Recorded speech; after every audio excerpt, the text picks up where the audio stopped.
So it's no secret that Shorts is absolutely taking over the creator game right now, and with its new recent adaptation, three main concerns came along with it. I mean, they are averaging 70 billion views a day, and ever since their release, you can definitely tell the meta has shifted. And out of the three concerns, I think the biggest one that creators are having right now is that Shorts is taking away viewers from long form content. You're seeing these Shorts channels gain millions of views and subscribers within weeks, and you might start to kind of think that viewers are moving away from long form. And also there's the fact that Shorts is way easier to make than a long form video, and so it kind of ends up seeming like an unfair competition, because in the time span that it takes for a creator to make one long form video, a Shorts channel could make like 10 or even 20. So not only are all the viewers moving towards the Shorts feed, but all the Shorts creators are producing even more content for them. So all of this is definitely something to keep in mind, but as of right now, thankfully, YouTube themselves stated that YouTube TV is actually on the rise. They stated that over 1 billion hours of YouTube content is viewed on TVs daily,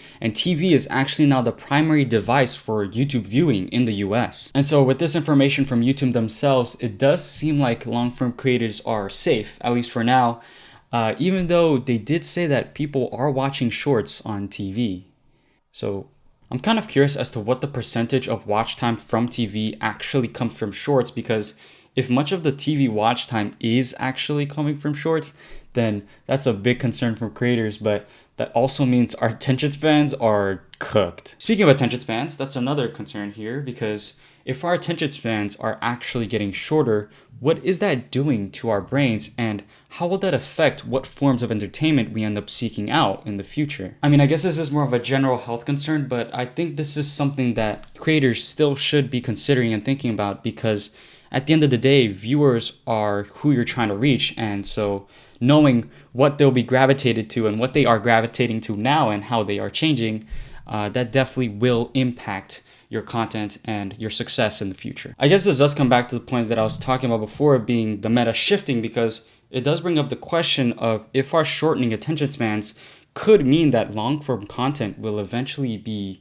faded away and phased out. Now here's the thing, the actual scientific research, at least from what I did, does still seem to be very uncertain, with nothing truly being confirming or concrete about us being unable to focus or if our attention spans are actually shortening. So most of the talk around this area is just mainly discussion with no really concrete scientific evidence, but I have been finding myself reflexively picking up my phone and scrolling through brainless Shorts a lot more recently than usual. And that's my last big concern here, because taking a look at the YouTube Shorts feed, you can very easily tell that the Shorts feed, at least on YouTube, is mainly filled with slop content. So AI, movie clips, and things like that. And honestly, it's not rewarding real creators who spend time and hours and days just to post one single short. Now, when I say rewarding, I mean, from a YouTube standpoint, it makes sense that they don't discriminate, and if viewers are watching a 30-second movie clip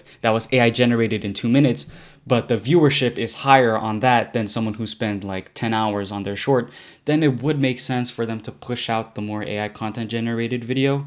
But I don't know, I do just kind of feel bad for the creators who spend hours on the craft, and just for them to be outbeaten or outcompeted by some hyper optimized, instantly AI generated piece of content. And really, no shade to YouTube here. If I were in their position, I'm not sure what the right move would be here, because I mean, at the end of the day, you're trying to satisfy your viewers, and if your viewers are watching the AI content more than they are the real creators, then, I mean, where I do kind of see YouTube Shorts kind of falling behind a bit is that I think the big issue with the Shorts platform, actually, the biggest one maybe, is that other social media platforms like TikTok or Instagram do a way better job feeding Shorts to people that kind of feel more authentic, and like it creates more of a sense of a connection with the viewer and creator, if that makes sense. Like if you scroll through Instagram Reels or TikTok, you could definitely feel the difference between the YouTube Shorts feed and those other social media platforms. I guess the other Shorts platforms does seem more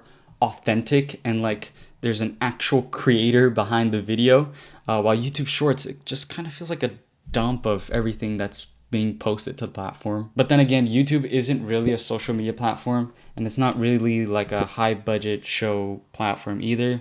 So it's kind of its own separate category. But if YouTube were to have their shorts feed be more like a Instagram Reels or TikTok, I think that would help a lot more than kind of what it looks like now. I'm not sure if this means implementing more AI regulations or anything like that, or maybe it's because creators are just not posting real and raw content over there, because I know the posting methods for Instagram and YouTube and stuff like that tend to be very different. But I don't know, Shorts is still relatively new, so we'll have to see how that all ends up panning out. But anyways, that's it for me. Hope you guys enjoyed. Like, subscribe. See you guys later.